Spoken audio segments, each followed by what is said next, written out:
Welcome, everybody, to the April 18th, 2023 Board of Commissioners meeting. Please silence your cell phones, pagers, and other electronic communication devices. Agendas and speaker request forms are located at the back of the chambers. The Commission now, now utilizes speaker request forms. If you'd like to speak on any item, please complete a speaker's request form located at the bookshelf in the back of the chambers and return to Commission Manager Holly Hennies, located on the lower right side of the dais. At this time, we'll call the meeting to order. I'd ask Commissioner Laster for a moment of silence and for the Pledge of Allegiance.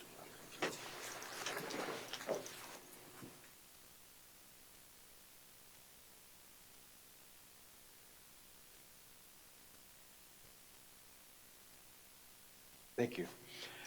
I pledge allegiance to the flag of the United States of America and to the republic for which it stands, one nation, under God, indivisible, with liberty and justice for all.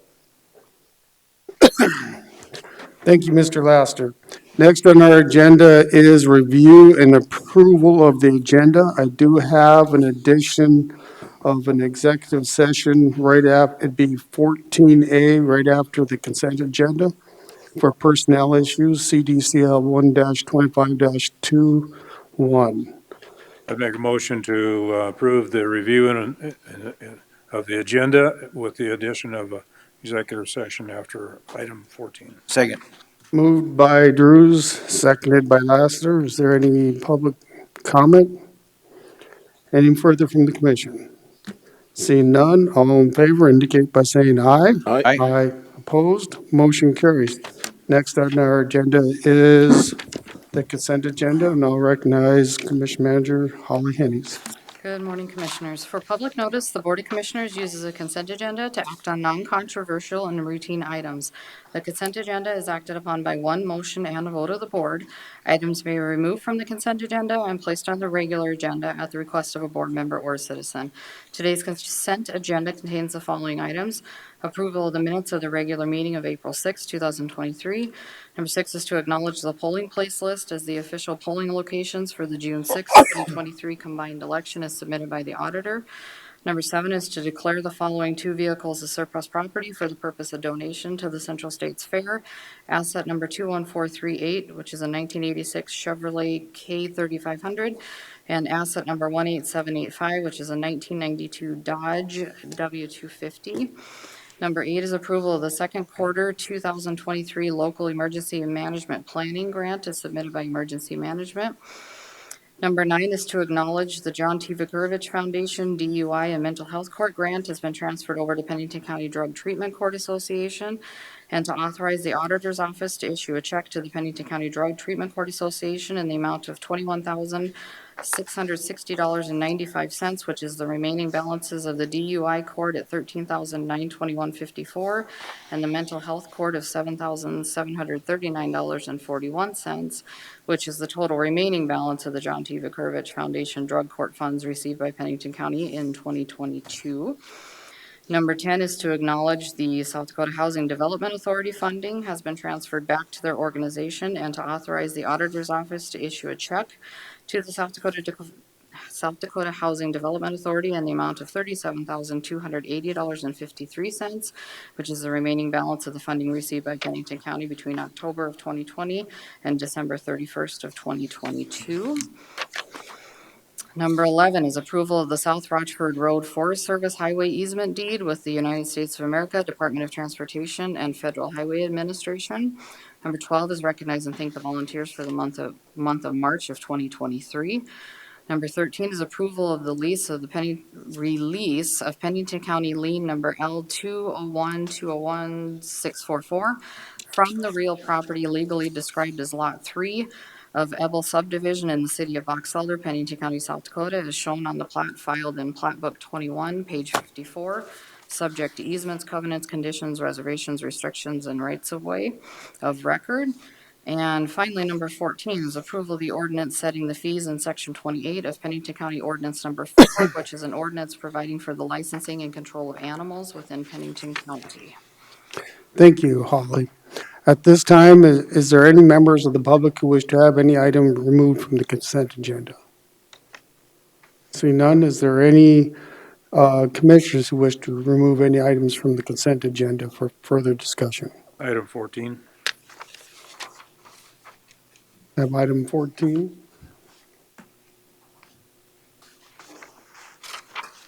Any further requests? Seeing none, I would look for a motion to approve items 5 through 13. So moved. Second. Moved by Laster, seconded by Roskinick. Any further discussion? Seeing none, all in favor indicate by saying aye. Aye. Aye. Opposed? Motion carries. Item number 14, Mr. Drews.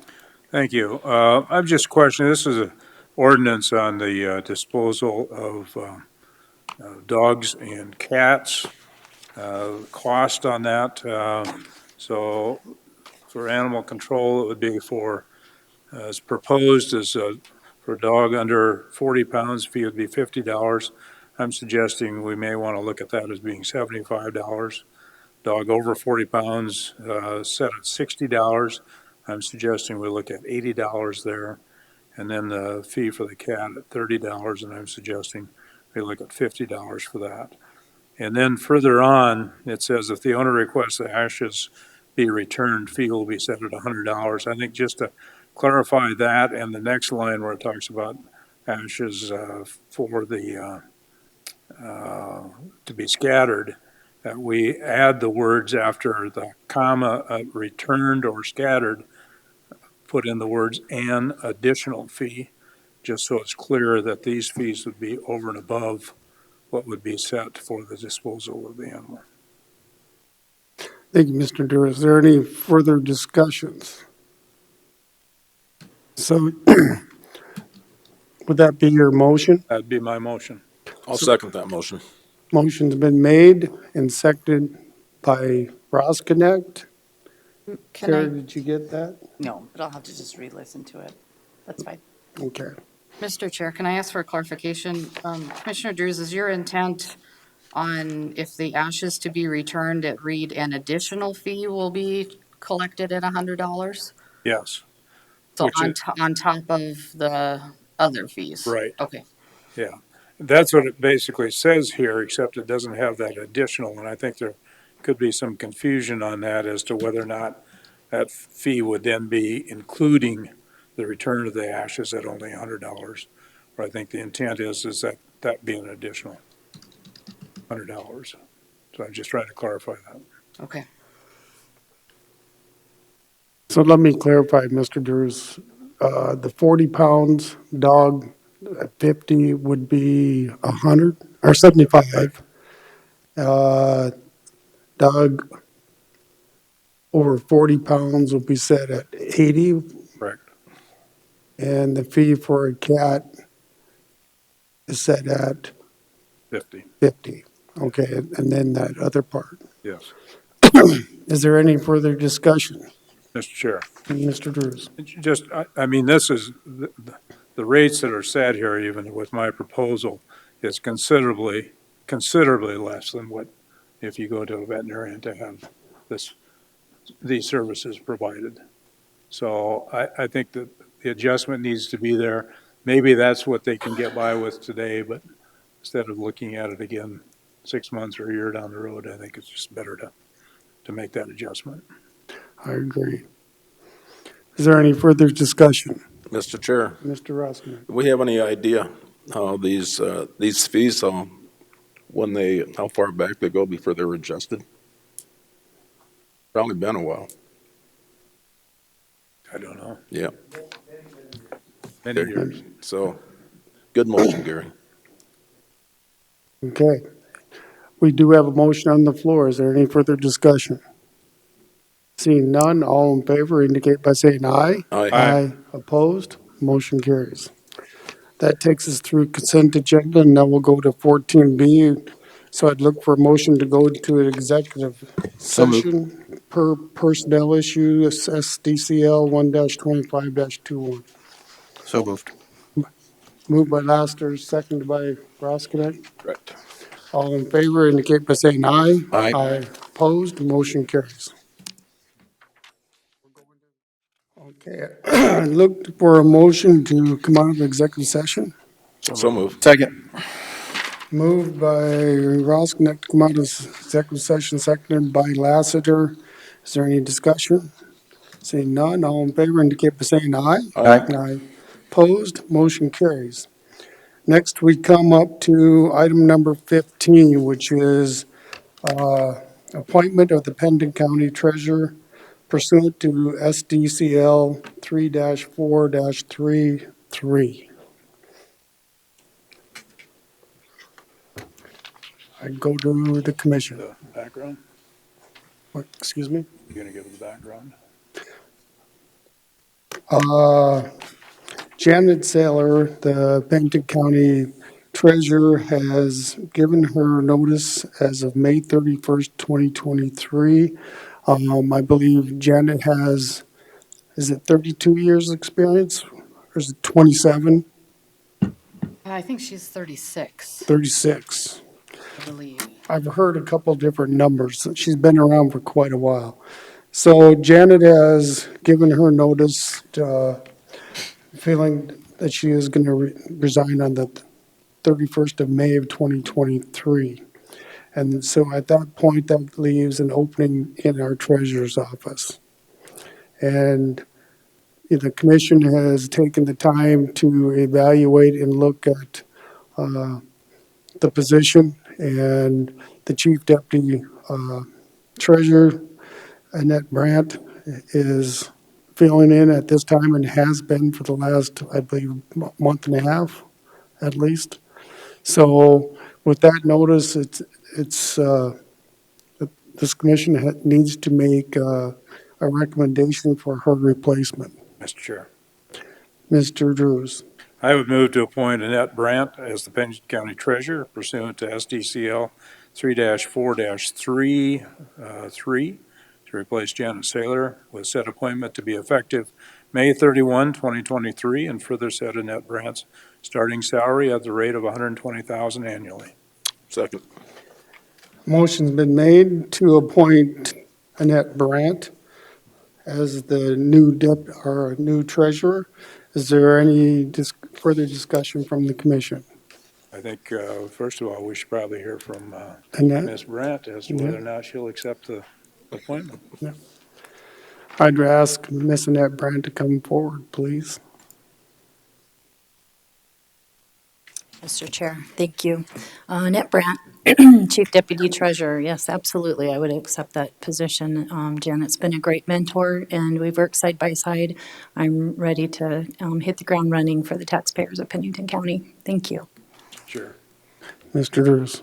So, Annette, not only do you have some major shoes to fill, and you've been there, you've got a lot of experience with it too, but you've got a lot of responsibilities that you need to bring up current also in replacing yourself in the office and so forth. So we know that you're not going to have any idle time in the months forthcoming. So I wish you well, and you know that we are there and supporting you.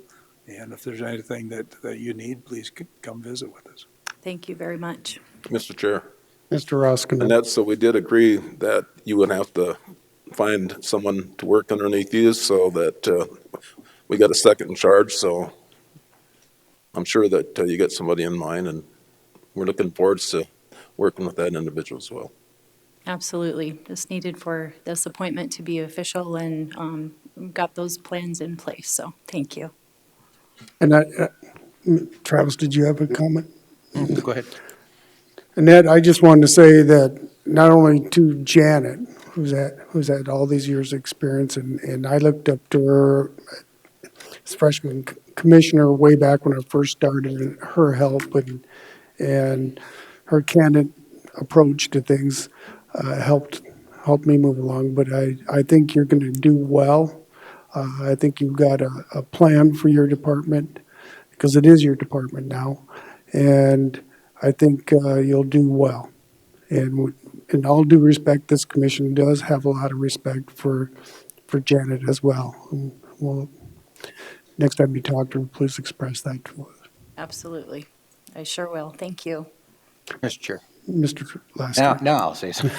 I wasn't going to cut you off there. Thank you for stepping up, and thank you for taking the appointment. We appreciate it. We value your skill set and value for what you're going to bring to Pennington County. So I look forward to seeing what you're going to do in that office for over the next 6 months, just to see how it's going to, how you're going to improve things and how you're going to work through some stuff. So we'll keep an eye on that. I expect that. Thank you. Thanks, Annette. With that, is there any public comment?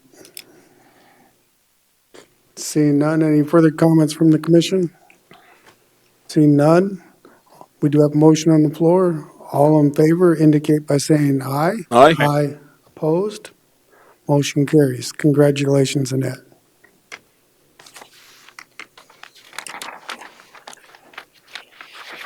Next, we come up to item number 16, which is Pennington County Housing Redevelopment Commission member appointment. I'll recognize Ms. Holly Hennies. Yes, Commissioners, this item is to appoint Ms. Laura Jones to the Pennington County Housing and Redevelopment Commission. This is in response to a vacancy that was left open by the resignation of Mr. Eisenbraun. Laura is currently the Housing Development Manager with Elevate Rapid City, and she will make a tremendous asset to that board. So she is here. And if you have any questions for her, but this request today is to accept the resignation of Mr. Eisenbraun and to appoint Laura Jones to a term of 5 years on the Pennington County Housing and Redevelopment Commission. Thank you, Holly. Laura, do you have any comments?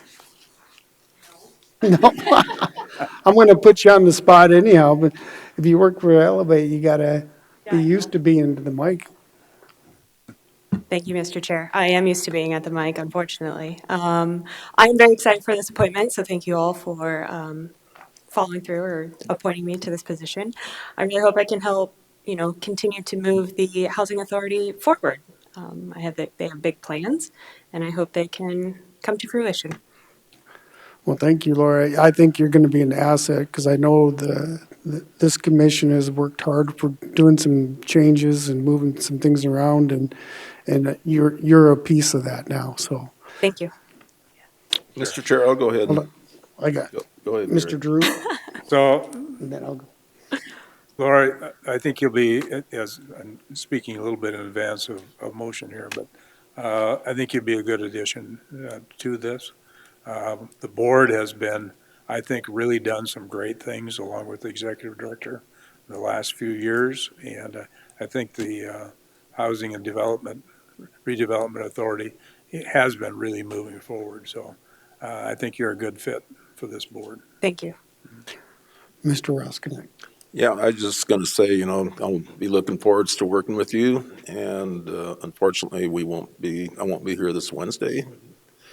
But anyhow, I think we're going to have a good team with your addition, and I really enjoyed working with Fred as well. So I'll go ahead and make the motion, Mr. Chair, to move and accept the resignation of Fred Eisenbraun effective March 16th, 2023, and move to appoint Laura Jones to the Pennington County Housing Redevelopment Commission for a term of 5 years effective April 18th, 2023. Second. Moved by Roskinek, seconded by Drews. Is there any public comment? Seeing none, all in favor indicate by saying aye. Aye. Aye. Opposed? Motion carries. Welcome aboard. Thank you, Commissioners. Thank you. Next, we come up to 2024 budget preparation guidelines, and I'll recognize Holly Hennies. Yes, Commissioners, it is that time of the year again that it's time to start giving guidance to prepare the 2024 budget requests. Carol has prepared some information for you, and I'd like to ask her to come up and give her information presentation to you on the wage status. And just ask that the board kind of go over what their priorities are for preparing the 2024 budget so we can give clear guidance to the department heads. Good morning, Commissioners. Carol Bancroft, Pennington County HR Director.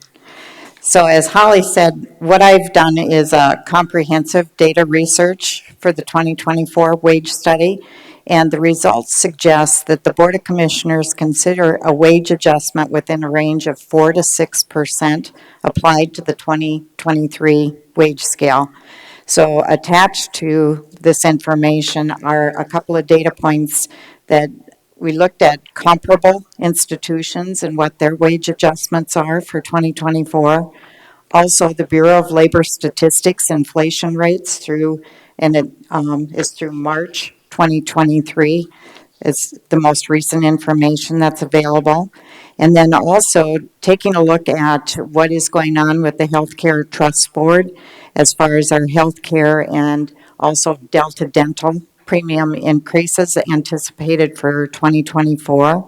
And then also I have conducted what I call a what-if analysis that helping you to understand what's the financial impact of the range of wage scale increases. So as far as the information that's in your packet, the first item as far as comparable institution wage adjustment for 2024, that it's very limited as far as who has actually gone through their budget process for comparable institutions because they're also on the calendar year, so they're about at the same stage where we're at right now, so nothing has been determined. However, I did look at some sources that their fiscal year runs from July through June 30th, so they have put in place what will be during their fiscal year, which spans across the first half of 2024. And that would be the city of Rapid City, that they have a new wage scale that they have implemented, as well as a wage adjustment for a COLA of 4%. And then the state of South Dakota made a wage adjustment of 7%. As far as the Bureau of Labor Statistics, the inflation rates through March of 2023, that there has been some cooling off that has gone on. It's down to 5% if you look at it in its entirety.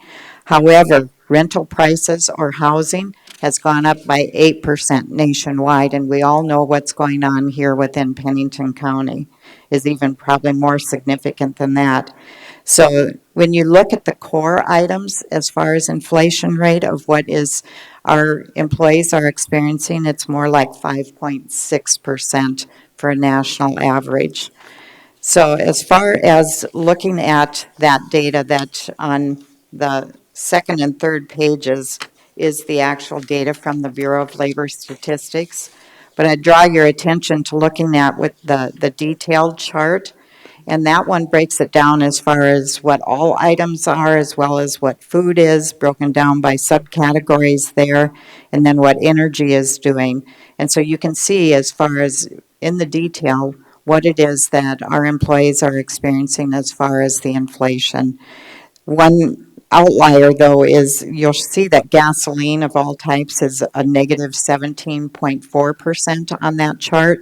However, we all know that within the last couple of weeks, gas prices have jumped up by 20 to 30% here locally. So I would say that we are definitely an outlier in that category. Lastly, looking at as far as what's going on with the Healthcare Trust Board, as well as our dental premiums, that the decision was made in order to make sure that our fund was solvent because of being a fully funded, self-insured program, that we did institute a 3% premium increase, which comes into effect as of July 1. And so the chart that follows after that information, that it shows as far as what the impact is. And so I want to make sure that it's not a one-for-one or apples to apples when you talk about a wage scale increase of 4 to 6%, that a 3% in premium increases is not the same type of formula that you're looking at. So that chart shows that as far as a single employee, the increase that they would feel is $1.63 per pay period, and all the way a family would experience $9.74 as far as that increase on pay period. And as far as if you had the high deductible, that it is even less than that as far as what they would experience. However, it is an increase nonetheless, just like what they're seeing with everything else. It continues to go up. We also have some preliminary data that nothing has been determined yet, but by June, we should have something more solid, but it looks like there's going to be a 7% increase in Delta Dental as well for our employees. You done, Carol? Yes. Okay, one of the questions I'd have for the, so I could be presented to the commission would come from Cindy. You know, under the 4%, it's, the CPI is 3% is what the county can take, plus our growth, because that's where we're getting the 4%. That's where we can legally afford. I mean, that, to go above 4% would create that we have to make some cuts someplace. Am I correct? The 4% would utilize all of the potential new tax dollars. Yeah. I can't give you an estimate on what our miscellaneous revenues are going to be. So there is a potential that we won't have to cut operations, but it's going to depend on how our other revenues come in. But in order to just support the wages with new tax dollars, that's what we could do. So At the 4%. So of the 5 and 6 that Carol's talking about, there, you know, that's unsure area. Am I correct? the calculations that I did, if I can interject here, Cindy, that a 5% would be a shortfall of 500,000, and a 6% would be a shortfall of $1 million. Okay. Mr. Chair. Mr. Drews. So I know that at this point in time, we're trying to provide direction to the departments as to how to prepare their budgets and what to consider. And I think it would behoove us to basically say, let's put 4% increase in there. We do have 5 months before the budget needs to be finalized. As we know what's happened in the last 2.5 years, things have fluctuated almost month by month as far as wages and salaries are concerned, and the demand of trying to retain employees and hire new employees. So that figure could be adjusted if numbers change. That figure could be adjusted before a final budget is adopted. But I think I would recommend that we put that in at 4% and let the departments work with that at this point in time. Is there any further comment? My only comment would be if we do the 4%, keeping in mind that as far as retention and hiring new employees, we did go to the 4-day work week, which is supposed to help with some of that issue too. So I think I just don't like going into a shortfall. So I'm with Gary relative to the 4% and then see what happens in 4 to 6 months. Anybody else before I comment? I think I'm in agreement with the 4%, but I like the way you presented this, because in 3 months, what could happen is we can get some better estimates of what's happening and funding, and if we can support it. But at least we know that at 5%, it's going to cost us 500,000 more. You know, we could take a look at that and see where we're at on our reserves. Maybe we can still keep our reserves where we want and maintain that part of it. So that's my thought process on that. Mr. Chair, Mr. Ross. I'll go ahead and make the motion. Move to direct staff to prepare the 2024 budgets request with a 4% increase to the wage scale, to support the 3% increase in the healthcare premiums, and to prepare operations and revenue projections in a reasonable and conservative manner. Second. Motion made by Rosknecht, seconded by Drews. Discussion. We have some department heads here. Do they have any input that they'd like to share with the commission? This is preliminary. And I think also some of the departments are also working hard to look at consolidating services, trying to join forces and work to get a better product out there with less people. So I think you guys have been doing that very well so far. But I think throughout your budgets, you know, if you could let us know what you're able to provide to help out the full department. If you can save some steps and make some efficiencies to be able to help us out in the wage amount, we're open to looking at that. So, any further discussion? Seeing none, I do have a motion on the floor. All in favor indicate by saying aye. Aye. Opposed? Motion carries. Thank you. Thank you. Anything you want to share with us, Cindy, before we get started? No, I think it's a great place to start. It gives us something to shoot for. It also gives us time to look at where those other revenue sources are going to be for the year. Okay. So next is you. Yes, sir. Cindy Moley, Pennington County Auditor. The first one that we have before you is a transfer of the, retail on-sale liquor license with Sunday sales from Horse Creek to Humboldt Hodeck. We would ask approval of that transfer. Is there any comments from the public? Mr. Chair, Mr. Laster. move to approve the transfer of retail on sale liquor license with Sunday sales from Horse Creek LLC under Garrett Kuchenbecker to the Humble Hudak under Randy McAllister. Motion's been made, Second. seconded by Roskinick. Any further discussion? Seeing none, all in favor indicate by saying aye. Aye. Aye. Aye. Opposed? Motion carries. Item B. This one is a new retail on-off sale malt beverage and South Dakota farm wine license for the Humble Hudak. So we would ask approval of that new license. Is there any public comment? Seeing none, I go to the commission. Mr. Chair, Mr. Laster. move to approve the new retail on-off sale malt beverage and South Dakota farm wine license for the Humble Hudak under Randy McAllister. Second. Moved by Laster, seconded by Roskinick for approval. Any further discussion? Hearing none, all in favor indicate by saying aye. Aye. Aye. Opposed? Motion carries. Item C. That is bringing back the operating transfer request for the third time to transfer the money from the general fund to the capital projects. So let me ask this question, Cindy. We're still working on some of the HARPA funds too, so transferring this over is going to help designate the building and grounds for their facilities needs assessment, but we still have finalization of the other 10 million, if I'm correct. There's another 12 million that 12 we are million.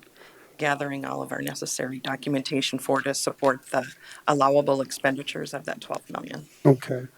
So there's still more coming. Okay. Yes, sir. Is there any questions for Cindy? Mr. Chair, Mr. Laster. I'd move to approve the operating transfer in the amount of $3,030,000 from general fund to capital projects fund. Second. Moved by Laster, seconded by Drews. And Mr. Chair, I'd like to make another comment. Okay, I'll recognize Mr. Laster. I just want to thank Cindy. I got a chance to finally sit down with her and visit with her. And some of the questions that I had were fully answered after being able to sit down with Cindy, and I have no problem with moving this money over into that fund. I know there were some questions earlier, but I'm pretty confident with this after talking, interestingly enough, after talking to Annette and then talking to Cindy, because I was able to ask some other questions to understand how some things work today. I'm good. Okay, great. Any further discussion? Seeing none, all in favor indicate by saying aye. Aye. Opposed? Motion carries. Thank you. Thank you. Next, we have items from buildings and grounds.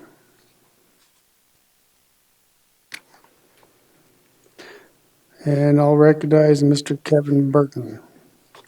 His item A is a request to rescind approval of bid authorization for the courthouse third floor building project that was granted 4/6/23. Morning, Commissioners. Yes, the building committee recommended that we advertise for bids. That was in your consent agenda last meeting, although it was worded as an award. So it was voted on as an award, even though it was a recommendation from the building committee. So we'd like to rescind the award on that particular motion, And then redo it. Mr. Chair, and next, we're going to ask for Okay. that approval. Yes. Mr. Drews. I'd move to rescind the approval of the bid authorization for the courthouse third floor build-out project granted on April 6, 2023. Second. Moved by Drews, seconded by Laster. Any public comment? Seeing none, all in favor indicate by saying aye. Aye. Aye. Opposed? Motion carries. Let's just clarify this a little bit for the public who are watching on TV is what happened is, as you just said, Kevin, the building committee gave a recommendation and recommendation is comes forward as you need a first hearing, but it was mistakenly voted on as the second time around. So that's why we're doing this. Correct. Okay.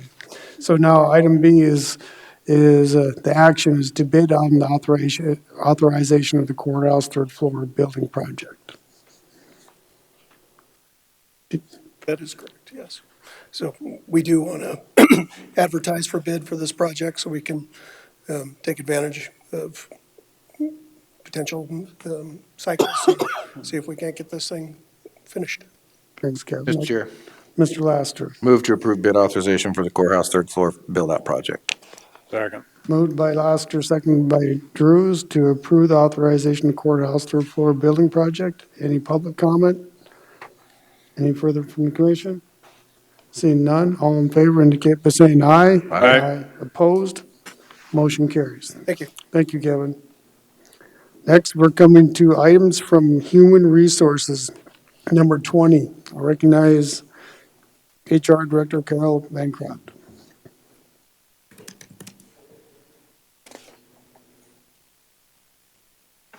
Good morning again, Commissioners. Carol Bancroft, HR Director, and I have with me Kevin Carley, the Director of the ESCC and 911. Good morning. And so Kevin has a proposal for a new position within his organization, so I'll turn it over to Kevin to explain.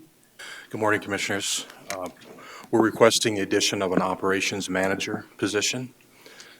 Back in 2017, we added a second deputy director of operations position, and that's proven to be very successful.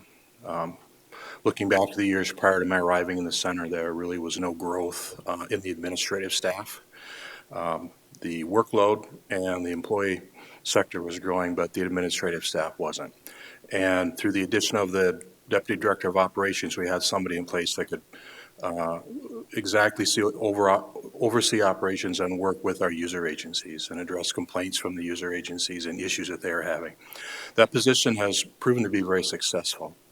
The problem is through growth, through our mission growing, our user agencies growing, addition of some new user agencies, that position actually about 65% of the Deputy Director of Operations time is spent just working with those user agencies on a daily basis, addressing problems, improving protocols, improving policies, those types of things.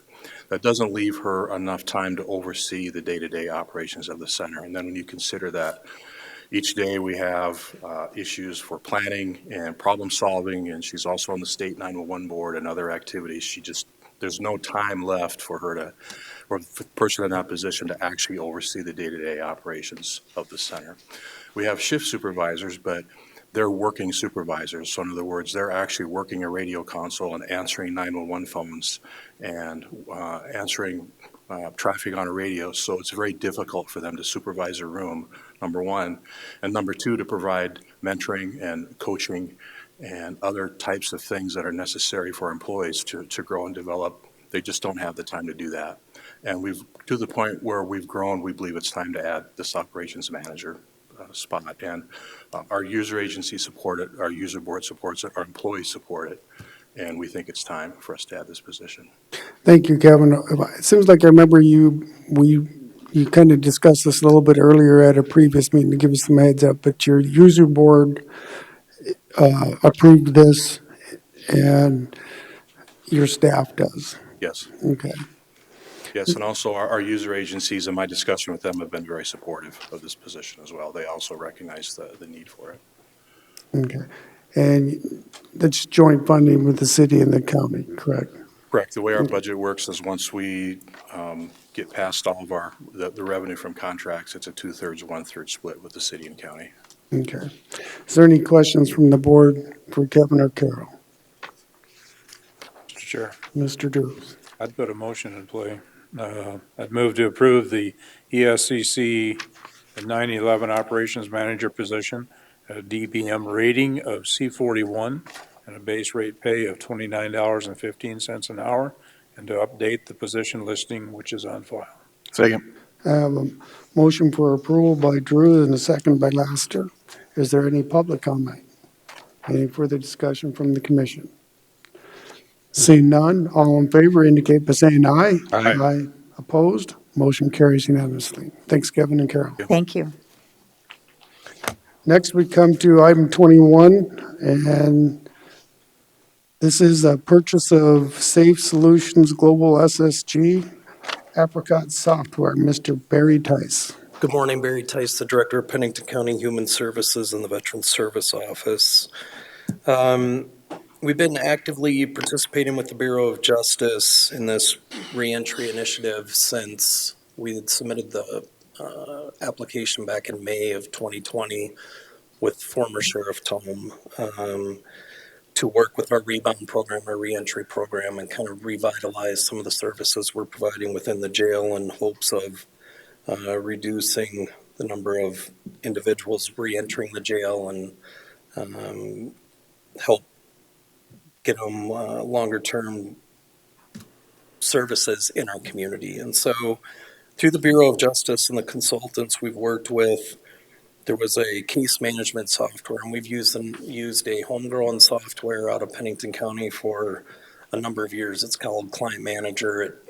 All the data we provide is built from that program. And so this software that we've been researching for a number of months, we want to try to use it with Rebound first through the Bureau of Justice funds to see how it works, in hopes that eventually maybe we could expand it to our other programs within Human Services. But it's a good place to start with Rebound. Not only will it provide us dashboards, there's the ability to collect some information using Central Square, which we've been working with the Sheriff's Office employees on how those systems will talk to each other. And it also would help our clientele. They can schedule appointments with our staff members, but it just really streamlines how we can communicate with the clients.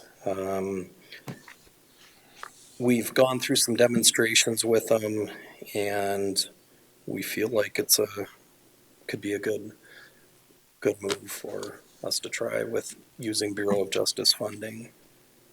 Does the commission have any questions for Barry?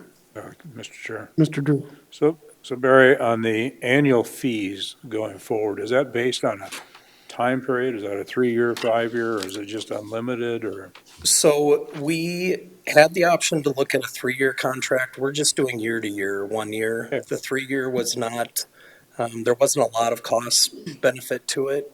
Really, the costs are based on the number of users we have. So right now we're estimating 10 users. So there's a 1 through 10 and then 10 through 20. And so right now, 1 through 10 would suffice and allow us for a little bit of growth within that funding. And when we get to the end of the budget cycle for the Bureau of Justice, if we decide this program hasn't met our expectations, isn't working how we would hoped it would, then we own that information that's put into that system. So then that information will be extracted and we could put it back into our current client manager system. So we won't lose any data.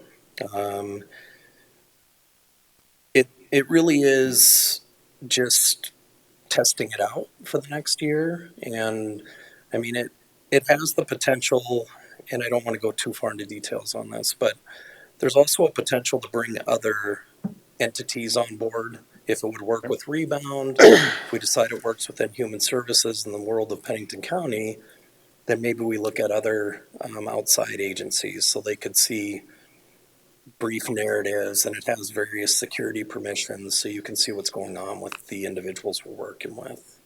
Follow up to that? Go ahead. So Barry, the 20,951, which is set as the first year expenses, does that then include that 12,950? It does. Oh, it does? Yep. Okay, It's the build out and then the fee to get Okay. us going. very good, thank you. Is there any further questions? So Barry, this is, from going back, I think our IT kind of created some programs for you to track some stuff in the past. I think, I know that they're trying to get other people to buy programs that'll do it for you. And looking at this, I think as an operational would be a good step forward. Is like you said, some other users can come on board, a number of people to be able to gather. The secret to getting the grants is having the information and be able to have that information to talk to other providers to be able to see where everybody's at and where things are going. So I think if this program could gather that information and the way you want it to do and with other providers, I think it's a good progress forward. And I appreciate your comments on that, Commissioner LaCroix, because we've expected a lot out of our IT department. And so for years, they've developed these programs for us. And if there's a company outside that can help us with some of this and help us with, because we're constantly having to update reports and change reports. And so it takes a lot of IT's time as well. And maybe this becomes a solution or maybe it doesn't. It's something we'll learn over the next year. Sure. Mr. Drews. So on the motion, I'll ask this of Barry and Holly. On the motion, should we have that dollar amount included in that motion, or do you not care? On the motion, I don't think it would hurt To have it in there? to have it Okay. in. Mr. Chair, I'd make a Be motion. restrictive. Mr. For Drews. no reason that it would change. Move to approve the purchase of the SSG Apricot software through the Bureau of Justice Assistance Innovations and Reentry Initiative grant funding and affix the board chairperson's signature to the SSC Writer Master Service Agreement and the SSG order form, cost to not exceed $20,951.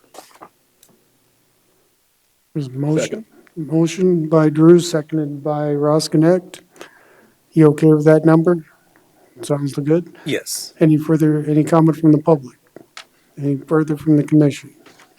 Seeing none, all in favor indicate by saying aye. Aye. Aye.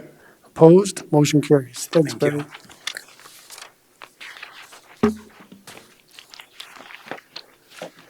Next, we come to item number 22, items from Compensation Committee, and I'll recognize HR Director Carol Bancroft. Good morning again, Commissioners. Carol Bancroft, HR Director for Pennington County. That the request for approval of the Policy 4.2 holidays, as it was presented in the April 6th Commissioner meeting, that the motion would read, I move to approve the recommended revisions by the Compensation Committee to Policy 4.2 holidays as it relates to allowing the use of any and all accrued benefit time. Is there any questions for Carol? I'd look for a motion. Move to approve. Moved by Roskinek, You want me to read that, Lloyd? Second. seconded by Drews. I think she pretty much did. The only thing she added Okay. was HR. Any public comment? Any further discussion from commission? Seeing none, all in favor indicate by saying aye. Aye. Aye. Opposed? Motion carries. Item B for the light cast contract. Yes, that the Compensation Committee requests board approval of the Board of Commissioners Chair to affix his signature on the Lightcast 3-year contract to implement the market analysis tool as soon as the contract is signed. So the details of the contract were presented in the April 6th, 2023 Commissioners meeting. So the motion could read, I move to approve the Board of Commissioners Chair affix his signature on the Lightcast 3-year contract. Any questions for Carol? Seeing none, I'd look for a motion. We'll move. Moved by Drews, Second. seconded by Laster. Any public comment? Seeing none, all in favor indicate by saying aye. Aye. Aye. Opposed? Motion carries. Next, we come to item 23, items from, oh, I'll let you do that. From the Healthcare Trust Board. So the recommendation is for policy 4.6, the Pennington County Long-Term Employment Healthcare Benefit Plan. So the recommendation is to update the policy to reflect what the current processes are. So you have the redacted version is Exhibit B in your packet, and then the clean version is Exhibit A. But it's clarifying as far as rather than having initiated a full retirement benefit, it's an unreduced retirement benefit. It also refers to eligible dependents has been struck from the policy and replaced with the word spouse. And then as far as in the third paragraph, it goes on to include the statement that continued coverage will be the same coverage the employee had at the time of their retirement, to include vision insurance.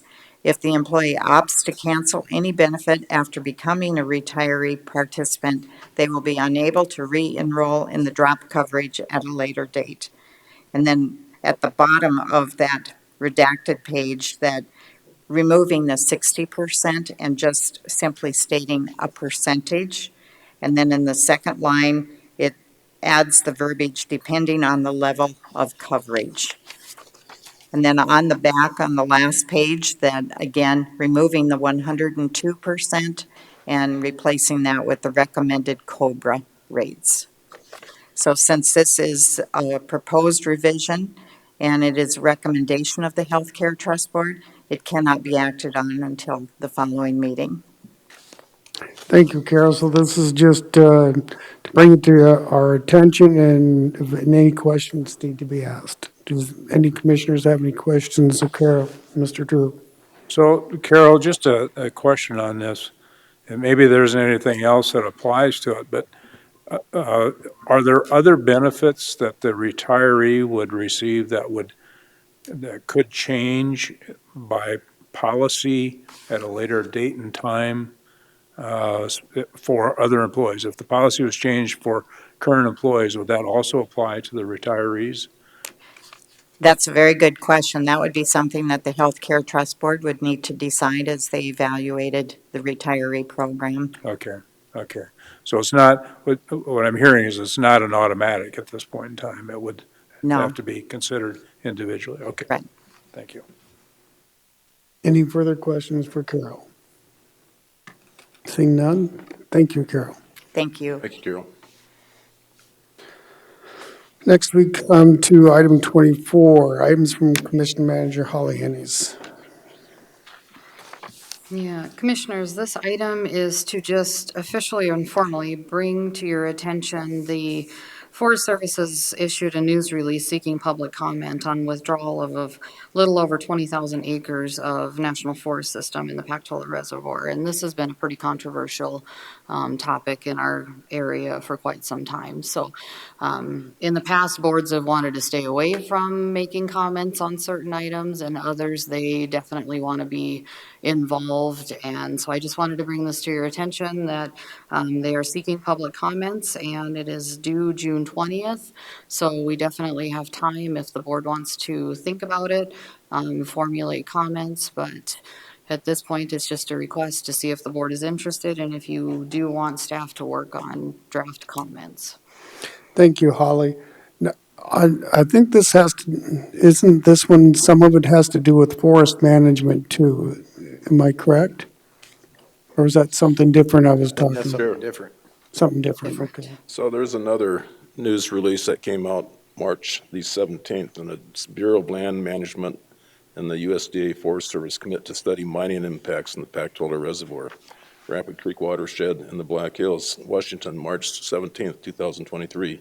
Today, the Bureau of Land Management and the USDA Forest Service announced a proposal to protect the cultural and natural resources in the Pactola Reservoir, Rapid Creek watershed, including drinking water from Rapid City and Ellsworth Air Force Base, from the adverse impacts of mining, exploration, and development. The Pactola Reservoir is the largest and deepest reservoir in the Black Hills National Forest, with 14 miles of shoreline, 150-foot depths on 800 acres, the reservoir. So what they're saying is that, I think they're trying to really, it's, when you get the USDA and the Bureau of Land Management working together, I think we're going to get some traction relative to, there's been interest in doing some exploratory mining in the Silver City area, and being my district, I get a lot of phone calls, and so I think it's important that we keep our ears to this. I don't know that we need to comment, but I can certainly reach out to our district ranger and just tell him that he could keep us apprised on, what the public input is.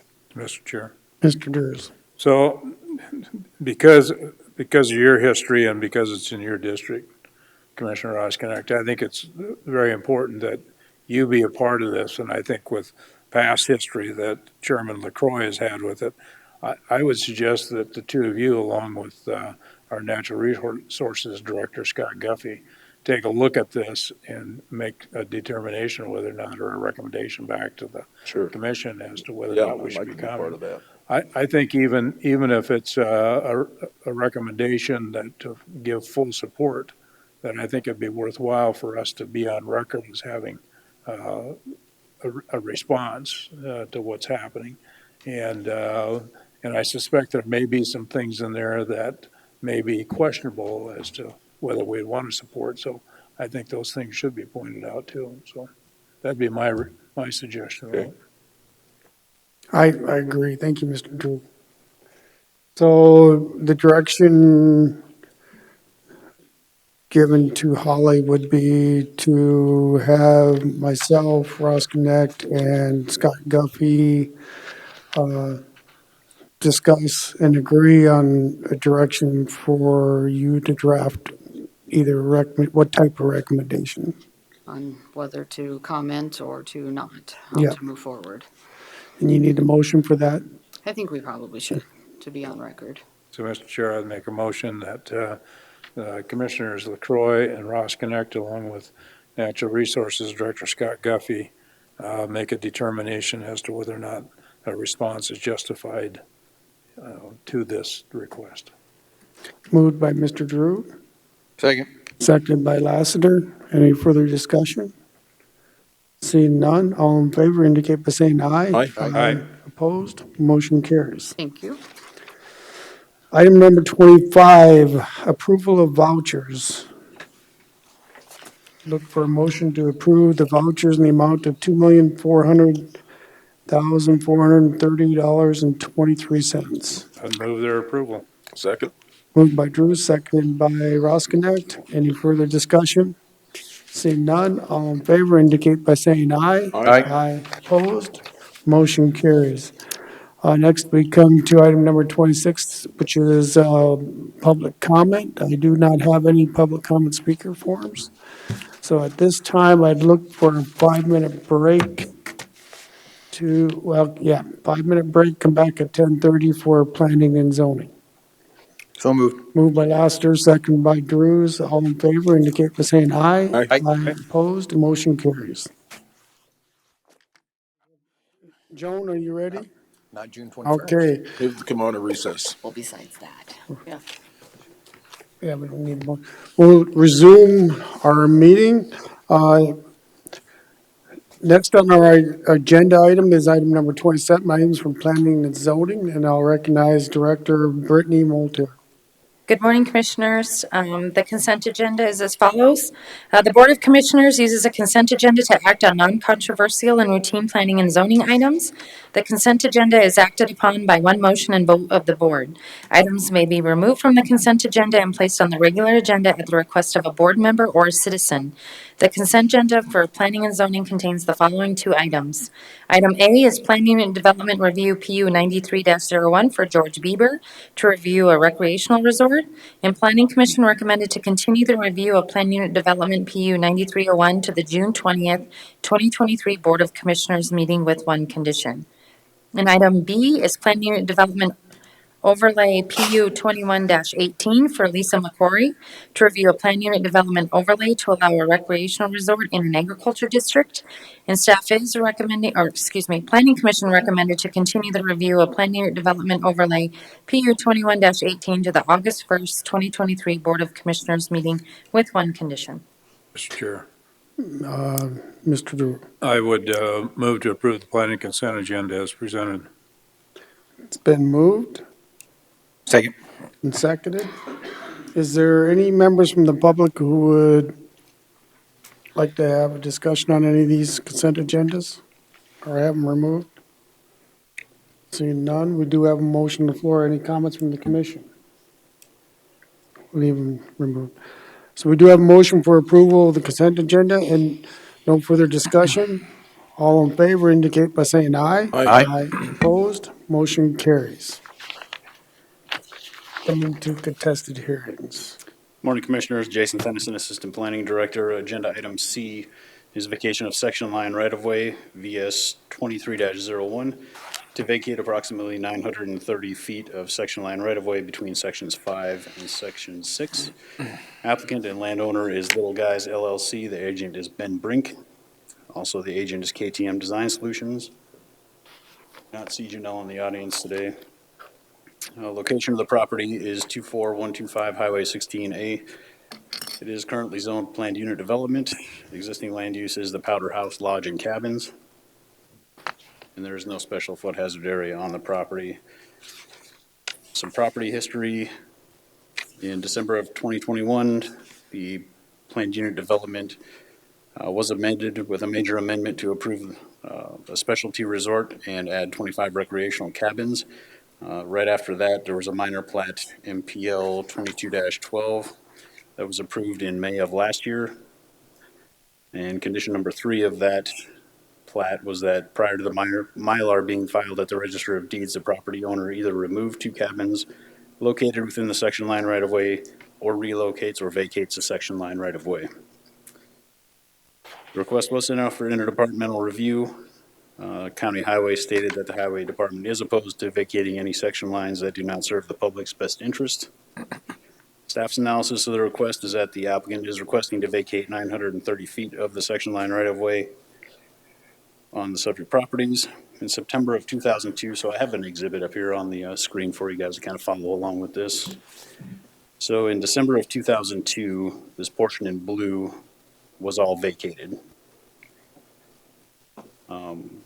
This in green is what the applicant is requesting to vacate now, which would leave approximately 700 feet of section line, just more or less in limbo on the adjacent property.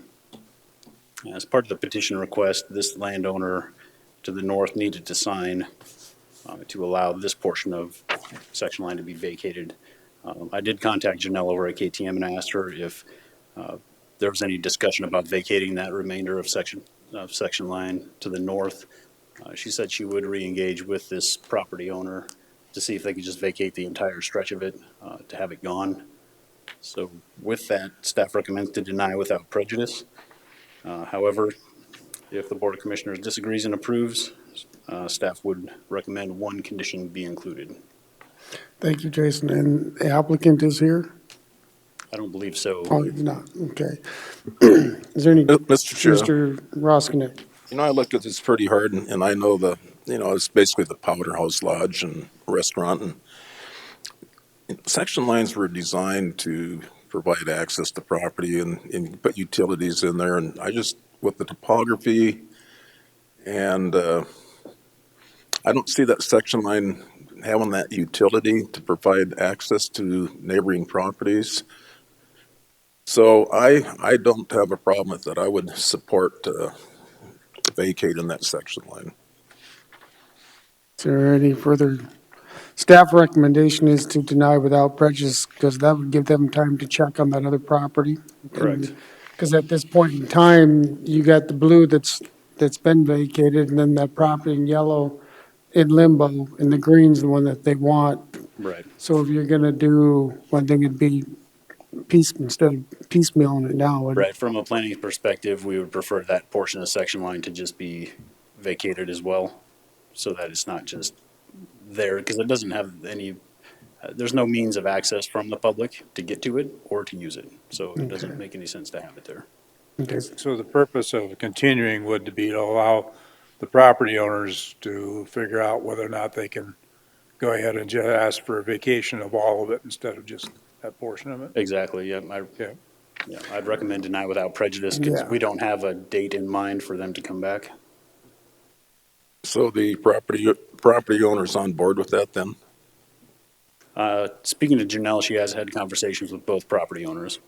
So they will eventually come back to us with additional information then?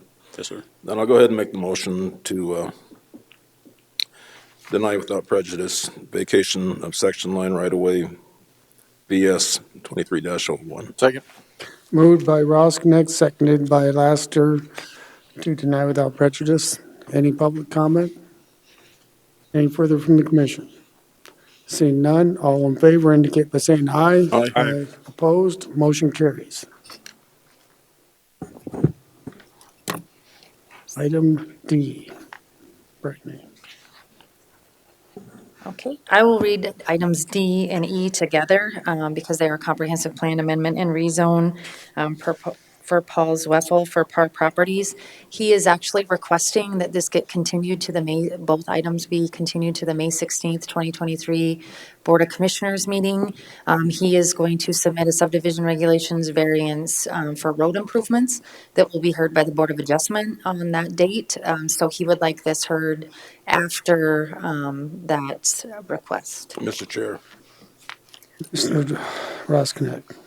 So a little more investigating this morning, Brittany, some of the neighbors that are opposed to this, they have the 3 lots to the west. And so I found out why the blue is a planned unit development. So in 2007, they wanted their 3 lots. So they did it under the hospice of doing a planned unit development. So I think Paul's asking for the same thing. So when this comes in front of us again, I'm going to probably support his 3 lots, as long as it has the same conditions as this PUD, which is his neighbor to the west. And then keep in mind that the South Rochford Road now is going to be paved here in 2 years, and there's housing shortage. So first I was a little concerned, but I just want this PUD brings to light a lot more information. If I may, I did speak with Paul Zweffel at length about this and what he wanted to do. It's to subdivide for family members and to construct other residences. There's already another residence out there. Staff and the Planning Commission just had concern with Divide Road. The portion that's on the 2 parcels there are actually in an easement, and then it goes through Forest Service, and then it goes to private property again. So with that, with the road improvements and finding out what road improvements the Board of Adjustment would approve or, the requirement for the road, that's why he wanted to wait and see what road improvements would be, where the Board of Adjustment would sit as far as if he improved the road to 18 feet, would they support the rural residential or would they support the ranchette that's the future land use? So that's the purpose of the continuance, for him to have that ability for the subdivision regulation variance, because he would need that anyway as part of the plating process. He's already gone through the layout plan process, and part of that is that he'd have to rezone and do the road improvements or get subdivision regulation variances. So, And this is a request of a continuance at the applicant's request. yes. So And if I remember correctly, Mr. Chair, yeah, it was all pretty much the road from the planning and zoning, right? That was Correct. the bulk of our discussion and concern, so. So the road improvements, are you talking about Divide Road? Yes. And where does that end up at? Divide Road, if you keep going south? I don't know. We just look at it as far as the road Well, improvements. that's all Yeah. right. So you just want to make sure that the Divide Road meets certain criteria where it comes off of the South Rochford Road until it goes through the end of the Falls 10 acres. Correct. We Okay. cannot require any road improvements on property outside of his, so it would be through his property to access So those would that 3 be lots. ordinance 14 standards then? Yes. Okay. Yes. So- Unless he asks for a variance or something. He is going to ask for a subdivision regulations variance. He just Okay. doesn't know where the Board of Adjustment will approve it, if they'll approve it at Okay. 18 feet or 24 feet. So that's why he wants to wait to have this Well, I'll make a continue. motion to continue items D and E. Now, do we Second. need a specific date? Yes, May 16th. May 16th, okay? And I'll second that. Moved by Roskinek to continue items D and E till May 16th commission meeting. Any public comment? Any further from the commission? Seeing none, all in favor indicate by saying aye. Aye. Opposed, motion carries. That brings us to item F, public hearing on major PUD overlay amendment. Cody. Co-SAC Environmental Planner. Item F is Major Planning and Development Overlay Amendment PU 23-02. It's to amend an existing planning and development overlay to allow a single-family residence to be used as a music school and a bed and breakfast, and to include an accessory structure. The applicant landowners, Katie Smirnova and Brett Wallfish. Staff is recommending to continue major planning and development overlay to the May 16th, 2023 Board of Commissioners meeting at the applicant's request. However, staff's received several calls and emails. I believe the commissioners have two of neighboring property owners who can't make that meeting.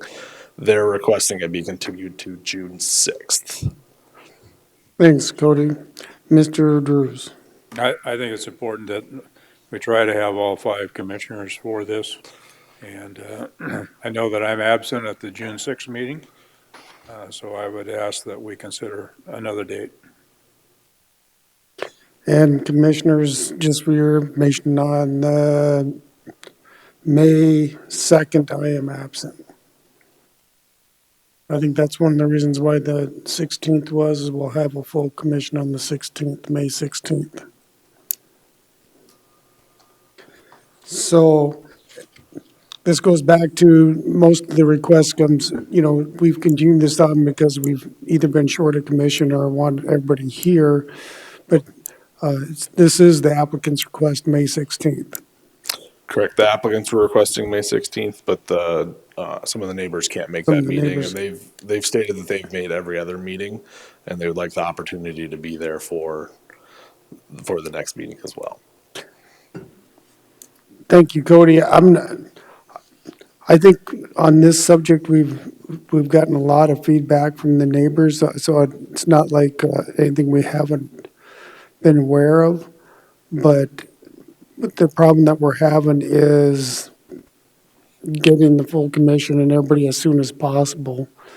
So my recommendation would be the May 16th meeting, and we always take written notification from the residents. If they want them, they can email them. We add them to the agenda to help with that. But I still think to get the full commission and follow through with this as soon as possible, May 16th will be my recommendation.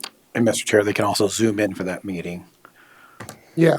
Yeah, and our biggest concern is making sure that we have a full board. So Yep. I think since 16th is a full board, I think that's appropriate. I would look for a motion from the commission. Mr. Chair, I'd move to continue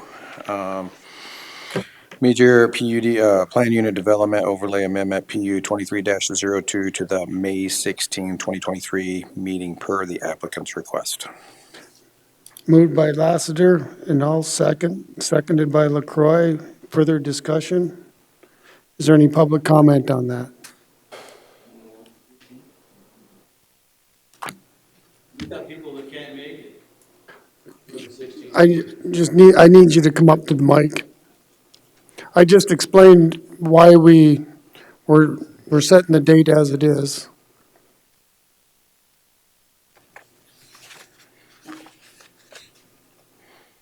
Thank you, sir. You just need to give your name and for the record and. Craig Osmond. Okay, Craig. And I live in the property and close to the property. We got members in the neighborhood that can't make that meeting. So I know you guys all want to be here and we need you all here. I think it would be beneficial if we have us all here at the same time, I appreciate that, Greg, but you're sitting out there when we're discussing it, so we're trying to get the full commission and deal with it as soon as possible. We will make a Zoom available. We can do that. So if a person wants to Zoom in, You can also email, and we can add it to the agenda at that point with your emails and pictures at the same time. So that's the best what we're offering. Okay, but if they're at work, how can they Zoom if they're doing their job and they're out of state? There's all, like I just said, they could do a letter. We've been getting plenty of them for you, and our staff prints them off and puts them into our agenda, and we read them before the meeting comes forth also. Mr. Chair, I just think it would be best if we could all, I mean, this has been going on a long time. A couple more weeks shouldn't really matter, if we have to go out a little past June 6th. I understand. Mr. Roskinek. I guess what I'm going to say is that I pretty much know Yeah. how you folks feel. You can come in here and talk for 2 hours. You're not going to tell me nothing more than and last week, I mean, I didn't drive down that road because I didn't want to get my truck stuck. So I'm just saying, I understand where you're at. So people that can't make it, I just want them to know that I pretty much feel how you guys feel. And let me add that, Travis and Mr. Roskinek had a special meeting in the evening for the residents also. I mean, they set up and had that discussion, so it's not like this commission has not made any efforts. I mean, that's unusual work there, that they took time in the evening to have that meeting also. But you can make your public comments. We're not denying it. You can write them in as well. When was the last time you were out to the property? You The said you last didn't want to time? get stuck. The last time I was there, the excavator was still working on those dishes along those side slopes. Okay, well, we've had some snows, and I drove I'm gonna by say a third of the road is not really passable because of, I don't know if it was improper road work or how they did it, but about a third of the road it's ruts and mud and it's not passable. Well, our ordinance 14 standards says that your road's got to have a 6-inch base, and then on top of your 6-inch, you put and I think that's the problem, is that you never got the base, and now you're going on that virgin material that's been disturbed, and once that gets wet, you're just basically floating on mud. I mean, that's Okay. kind of what We got neighbors that got their garbage can down at the road where it Wise off of Klondike to go up the hill. The garbage truck can't get in there. I mean, he'll get stuck. He won't show up. Mr. Chair, I'd like to address that. I actually reached out to the sanitation, and they gave me pictures of what they saw, and they actually stated that there was only 2 addresses that they didn't service. I called them up yesterday after I got the complaint. I don't know who sent me, can't remember. I've communicated with Trudy, and it might have been Amy that I remember that email. No, or Kim. Okay. Yeah, so I reached out to them, and they gave me their notes on that particular area. They showed me only 2 addresses that they couldn't serve. Right. And they didn't say anything about it being the road. Okay, I'm gonna reel this in a little bit because this is on setting the date for the meeting. This discussion that we're gonna have is all gonna happen at that meeting. I think we've had plenty of hearings on it. So, sir, on the continue to May 16th, you're opposed to it, and I've given you some other options to address that. With that, I don't know what else.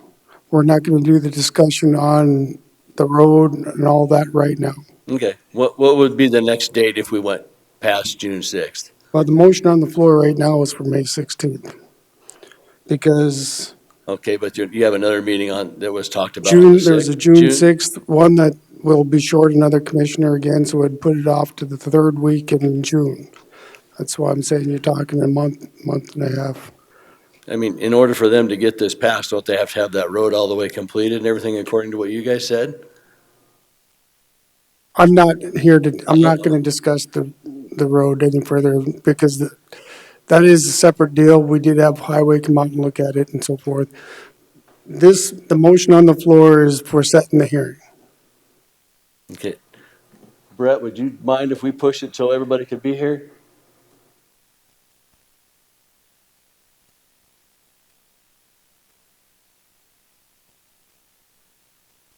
Hello, Brett Brett. Walfish, applicant. June 6th, I understand everybody cannot be here, so it's important, I think, for everybody to have the full board. After that, our camp starts June 17th, so it'll be too far out at that point. So, and may I just comment quickly, just to make people feel better? So the road has not been completed yet because with the frost layers below, there's still a culvert that needs to go in. And the engineers and excavation teams are working on it, but until all the moisture is gone, they're not going to touch it because they want to make sure that when it is completed, it's completed correctly. That's all I'm Okay. going to say on that. Okay, I'm going to close this. Now we're back on the floor with the May 16th. Thank you. So, sir, I'm going to call for the vote on the date. Sounds like that's the soonest we can get it done. Okay, I think you're, anyway, okay. Okay, sorry.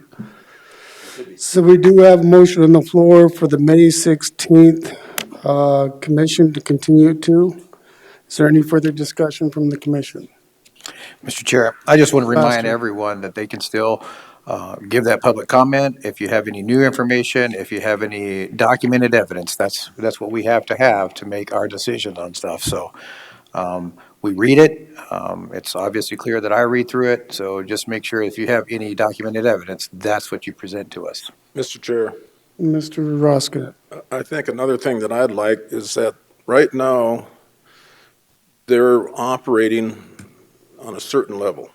And I think the request is they want to go to another level. So I would like to hear from the property owners if there was two options. One would be to leave it like it is for a couple of years and build some trust between each other, opposed to making a motion where we just sit there and go to the top level, because I'm kind of torn on, I just think we need a couple options, but I'd like to hear from the neighbors if they say, the way it is now, we don't like it, but we could live with it. But the second option, going to that top tier, we definitely don't like that. That's the feedback that I want from everybody. Thank you, Mr. Roskinek. Motion on the floor is to continue to the May 16th commission. Any further discussion? Seeing none, all in favor indicate by saying aye. Aye. Opposed? Motion carries.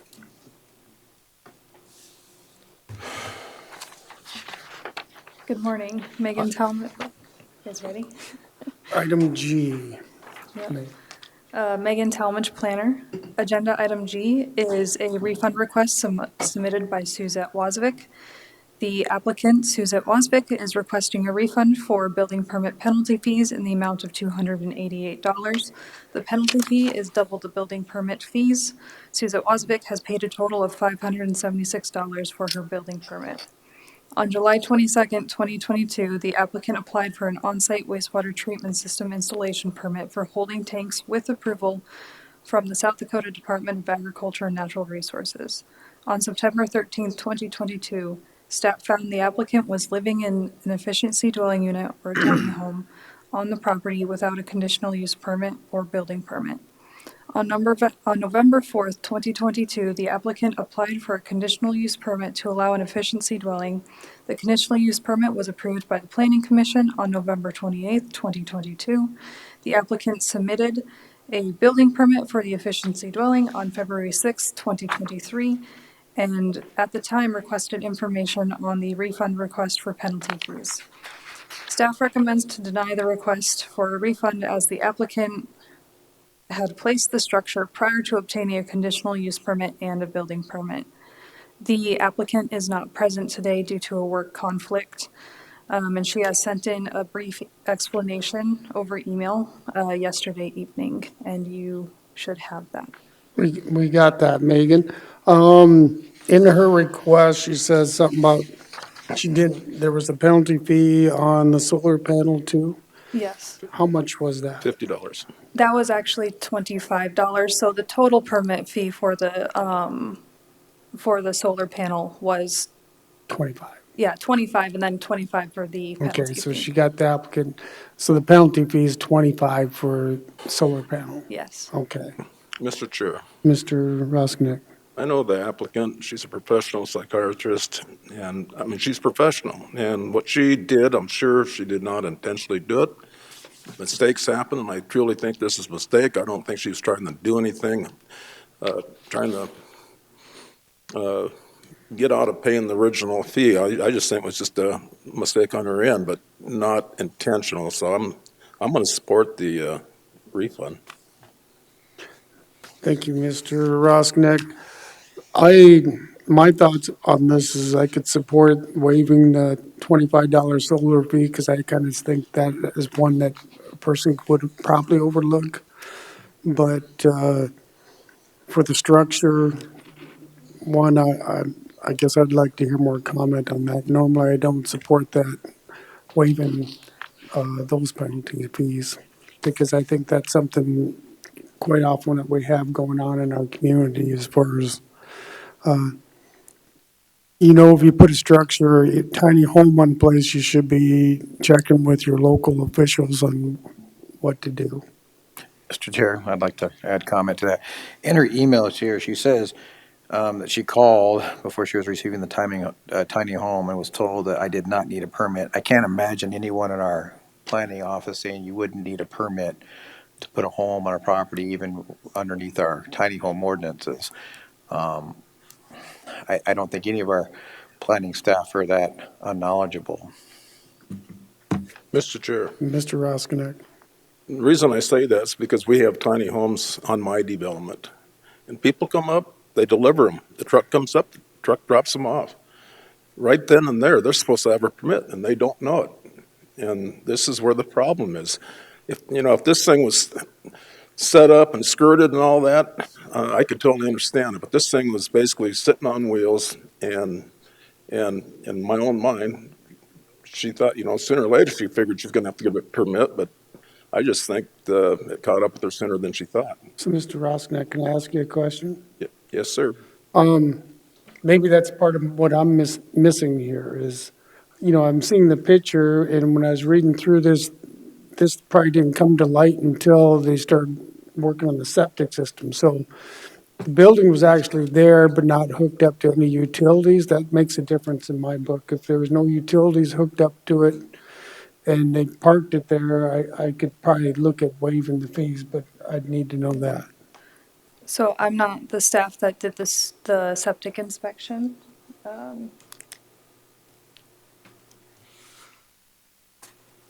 Jason Tennyson, Assistant Planning Director. So I did the staff report for the conditional use permit for the efficiency dwelling. I think it was found out during that time that she had been living in that structure from the time she put it on there and hooked it up to utilities.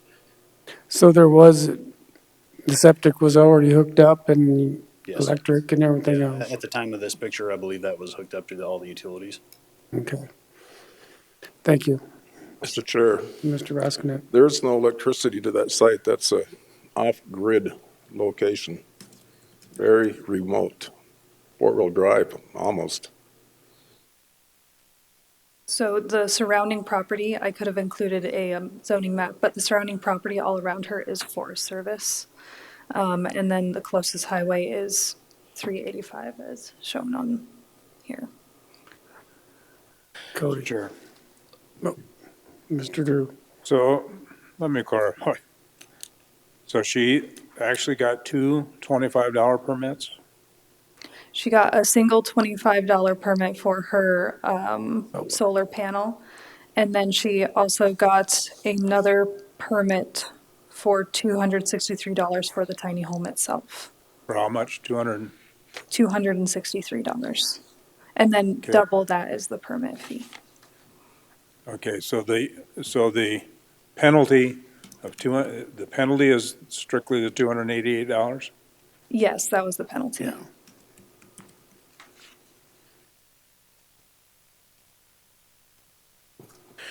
Mr. Chair, I want to clarify. She says she called and she knew she needed a permit, but she was told, or she called because she assumed she needed a permit, and she said she was told that she didn't need a permit. She knew she needed a permit. Sure, I can understand that, do I need to get it before I buy my home? Do I need to get it before my home is delivered? Do I need to get it before I hook my home up? Okay, I can understand that. But the way I understand it, she knew she needed a permit. So even if my home got delivered and I didn't get a permit prior to that, before hooking it up, I think I would have called and said, okay, my home just got dropped off. Do I need a permit to do anything at this point in time? Yeah. Sure. Mr. Drew, I would make a motion that we award the refund for the penalty fees in the amount of $280 to Suzette Wasvik. Second. there's been a motion and a second to award the penalty fees, to waive the penalty fees. Further discussion? I'm not going to support this. I think, given the evidence, I think I could support waiving the penalty fee on the solar panel because that seems uncommon and I could see that, but I won't support this motion. So any further discussion? All in favor, we'll have to do a roll call vote. Okay. Ross Connect, Aye. Drews, Aye. Lassiter, No. LaCroy, No. 2-2. So we have a tie vote. No, it rolls over to the next meeting.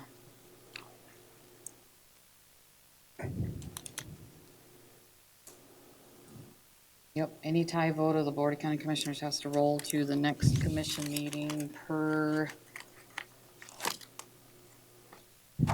7-8-18. When the Board of Commissioners is equally divided on any question, it shall defer a decision until the next meeting of the board, and the matter shall then be decided by a majority of the board. Oh, I didn't know that. Continues on. So it looks like it just automatically continues. Well, it gets placed on the next agenda. Next agenda. Yep, So it's a tie vote. and we won't have a full board, so we'll have to do it again. It could. It could go either way. Yeah. But it will be on the May 2nd agenda. May 2nd agenda. Okay, no further action on this item then. Moves forward to the next commission board meeting. Item 28, items from chair and commission members. Is there anything commissioners would like to bring to staff's attention or requests? Mr. Laster. Well, not necessarily staff's request, but I'd like to make a slight proposal of something if the board is open to it, and we could be put on the next agenda because it's not something we would make a motion on today. But it kind of goes into a meeting that I was at, that defense symposium, and it's about the PFAS impacted water. I would like to ask the board to consider hearing the South Dakota School of Mines staff that have done a lot of work on this, and maybe hear a proposal of what they might would need or would like to ask the county for some support in. Some of the data that's out there is not being collected or not being shared, and there's a lot of citizens, if you paid attention to our PFAS community event here, they're worried about how this is affecting their gardens, the crops that they're growing, and the meat and the livestock that they're growing and that they're selling on the market. And FDA has concerns with that, so does SDA&R, but no one's got any research. South Dakota School of Mines, there's a couple of research projects they have poised to be able to do it, but they don't have any grant money to do it locally. So I just wanted to put it out there. Would the commission be open to hearing a presentation of why it would be important for us to be involved in maybe facilitating how that progress or how that research would go here locally because of how it's impacting our local ranchers and what that would mean for getting answers for our whole community, because the last two meetings, FDA, EPA, and SDA&R don't have any answers for us, but we have an entity that's poised to do some testing and to get us those answers. I think if you can get it to 10 minutes, a presentation for 10 minutes, I think that would probably be appropriate, and I'd probably have you work with Holly on schedules. As far as support from the commission, I think, Mr. Laster, I think the commission has supported it. We let you hold meetings here, but until we know what the request is, it's kind of hard to make a comment on that, but, Fully understand that one. absolutely. NACO's been also working on this, the PFAS stuff. So, yeah, I think a 10-minute presentation is good, and then we work from there. But Roger then, that. then if you come up with, then at least we know what we're trying to recommend, or if we are going to. 100%. Any further comments, Mr. Chair, Mr. Roskinek? we had a directors meeting for Black Hills Council of Local Governments where we discussed the dues for 2023. And so there's a couple options, and one was 52 cents per capita, and the other was 65. 65 would have been a large strain for Pennington County. And so I think our next meeting, we're going to bring it in front of the full board for probably 52 cents per capita. Now, So the whole meeting was just to address the dues for 2023. okay. My recommendation was if you got some numbers, I would probably give them to Holly. So since we're starting the budget process. Yep. Okay. So at least we can have a heads up on that. That's not a surprise to us. Okay, next we'll go on to committee meeting reports. Travis with planning. Yeah, the planning one was that one, that was our biggest one, that we're dealing with the road, so, yeah, I understand that one now, so that's about it.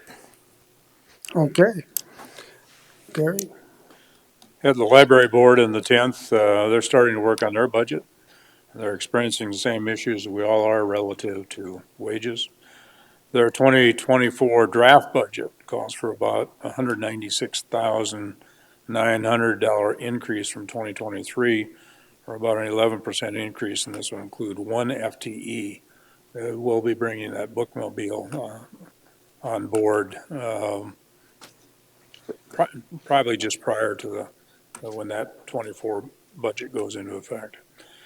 Then on the 12th, the Healthcare Trust Board met. We saw part of that today, so they are implementing a 3% premium adjustment July 1.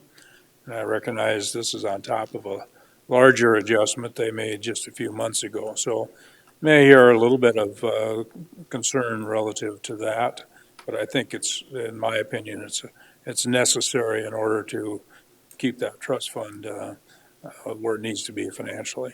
In fact, that's not going to keep it where it should be. It still needs to be increased in the future. Yeah, on the 13th, the Transportation Executive Policy Board met, formerly known as the MPO, included in the PennCo Master Plan, or the Pennington County Master Plan. They also look at the amount of travel of the ATVs, UTVs, when the study kicks off in 2024.